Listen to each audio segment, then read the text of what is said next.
It's no secret the Steelers quarterback room is a bit thin right now. Pittsburgh still seems to be willing to hold out hope for Aaron Rodgers, and the team still has Mason Rudolph if necessary. And then, of course, is what will they do with the 21st overall pick tomorrow? Here's Mike Tomlin with high praise for Shedeur Sanders. I think the things that stood out were evident in this video. There's a toughness there that doesn't get talked about enough. There's a competitive spirit there that doesn't get talked about enough. I know he's very talented and has made a lot of plays for his university and his team, but the intangible qualities displayed on tape were impressive to me. Louis Riddick joining us live from Green Bay, site of the draft. Louis, good morning. I like the blue suit. I'll get to you in just a moment. Stephen A., coming to you. This is your team, the Steelers. Did they need to nail the draft most of any team? Well, yeah, I think so. Got to put it in perspective. Love me some Mike Tomlin, obviously. How much respect all of us have for him. Do you know the Pittsburgh Steelers have lost 6 consecutive playoff games? Do you know they set an NFL record? In each one of those games, they've trailed by at least 21 points. In all 6 consecutive playoff losses. Okay? They haven't won a playoff game since 2016. And they're the first team in the Super Bowl ever to go 8 straight seasons without a losing record, but 0 playoff wins. And you're in the same division as Cincinnati. You're in the same division as Baltimore.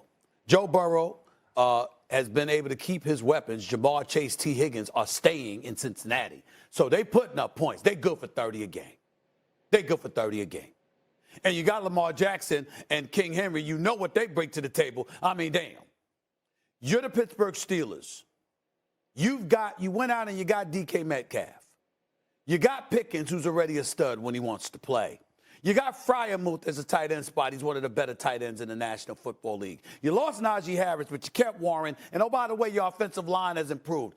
It's really just about a quarterback. So, to me, when I think about the NFL draft, here's the bottom line for me with the Steelers. If you don't get a quarterback, you failed. You got to find a quarterback. Now, I don't give a damn how you do it. I don't care if it's through the draft. I don't care if it's through free agency. I don't give a damn if they got to kidnap somebody, go Mission Impossible, put one of them face masks on them and change and make them look like somebody different than what they. I don't care what you got to do. Stephen A. is ready to choose violence. Louis, you got to do something to get a quarterback. It's just the truth. Yeah, they do. They do. Look, there's a lot of things that Pittsburgh needs to get done, specifically at quarterback. And I agree with you there. I don't think they're the team that's under the most pressure in this draft, though. I think that one's easy. I think this is easily for the New York Giants and for Joe Shane and Brian Daboll. This is, for them, a pivotal draft. Because, look, not only are they trying to build for the future, right? And you're always trying to build a sustainable winner, and that's really what the draft does. It allows you to get cheap, affordable labor, right? Guys who are on rookie contracts, develop them out for 4 and 5 years and build towards the future. So they're trying to do that, while at the same time they understand that, hey, look, man, we got to win this year because of how things have transpired over the past couple of years, namely last year with Saquon going to Philadelphia. Look, they will. The image will be burned in all of our heads, the way in which John Mara talked to Joe Shane in his room that day when they were trying to figure out what to do with Saquon Barkley, and the way in which he basically pleaded with him to please do not mess this up. Please do not not have him come back here and have him go somewhere else and wind up ripping it up and have us all sitting here looking like fools, which is exactly what they did. So I think now that he has really given them the directive that, look, we need to find a franchise quarterback. Let's move on from the Saquon Barkley part of this. We need to find a franchise quarterback in this draft or somewhere down the line. We need to find one. And now that they have signed Russell Wilson, now that they have Jameis Winston, now that who knows what they're going to do with the number 3 overall pick, more than likely not pick a franchise quarterback. And if they don't pick a franchise quarterback there, whoever they do pick, whether it's Abdul or Travis, you have to nail that pick.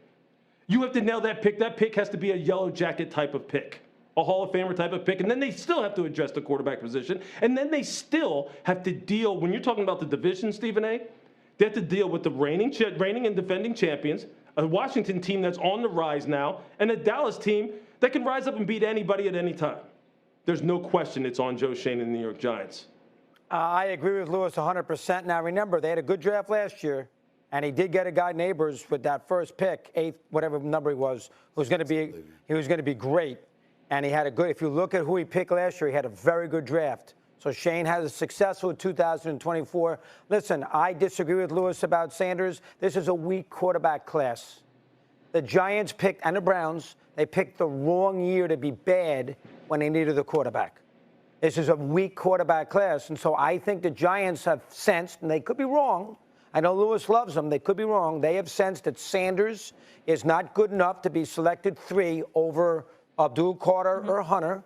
So they're going to take one of those two, whoever's left over. And then the Giants are going to see where everybody else falls. And when they have the 34th pick in the draft, they will, if they want the kid from Mississippi, if Sanders goes all the way down that low in the first round, maybe the Louisville quarterback, the Giants will figure out a way to get a quarterback with that second-round pick. But the Giants and Cleveland pick bad years when you have to have a quarterback. They feel, they might be wrong, but they feel it's a weak quarterback. I think people class. are sleeping on Sanders. I think Sanders is going to be very good at the NFL level, if not great. I think people are sleeping on him. If you're going to tell me that Baker Mayfield can ball, if you're going to tell me that Brock Purdy can ball, don't tell me that Shedeur Sanders can't end up living to that kind of potential. I think he will. I think he'll exceed it, and I think people are underestimating him immensely. Well, that might be correct. Now, remember, Mayfield was drafted 1. He was on 5 teams before he found a home in Tampa. I understand. And obviously, Purdy was the last pick in the draft. So you can get quarterbacks in another different ways. Okay. You think the Giants should take Sanders at 3? I wouldn't mind if they did because they desperately need a quarterback. Well, go ahead. Lewis, Go ahead, Lewis. last word here, then I'm going to move it forward. You know what's so interesting to me about Shedeur Sanders is, look, most of the conversation surrounding him, if you ask anybody why they don't like him, it's hard for them to figure out a way to really blow holes in him with his play on the field. This is about a personal issue that people have with him. That's what it is. This is all off the field type of stuff, personality, how he comes off, how he presents himself, whatever it is that rubs people the wrong way. Because if you're talking about decision-making, accuracy, movement in the pocket, protecting the football, enough horsepower to drive the football at all 3 levels, the amount of stuff that was put on him pre-snap in terms of him being able to change protections, change route combinations, decipher what coverages are post-snap, you can't blow holes in him in that way. You can't. You just can't. And people with his profile, his specific physical profile and mental profile, have had tremendous careers. So if someone could just make a credible argument to me about what it is that they don't like about his physical traits and how he plays the position, I'd love to hear it. Well, one, Lewis, now I don't know, I'm not an expert, you are. One is the 99 sacks that he took as a player. And number 2, everybody. Do you know how many? Do you know how bad his offensive line was? Do you know how many free runners he had coming at him? He had at a rate that no other quarterback in FBS had coming at him. See, these are the kind of nuanced statistics that people ignore. They just look at the sacks and go, "See, he holds the ball too long." Lewis, hold on, because I got a question. I'm not debating with you. I got a question. Yeah, I get where you're coming from. I suspect you're right. We're hearing anonymous evaluators in the National Football League to use the example of the offensive line, which we all saw. We all saw him getting slaughtered, particularly last year, more so than this past season when they were 4-8, okay? We've seen him get beat up, and they're saying it's primarily because he holds on to the football too long. I don't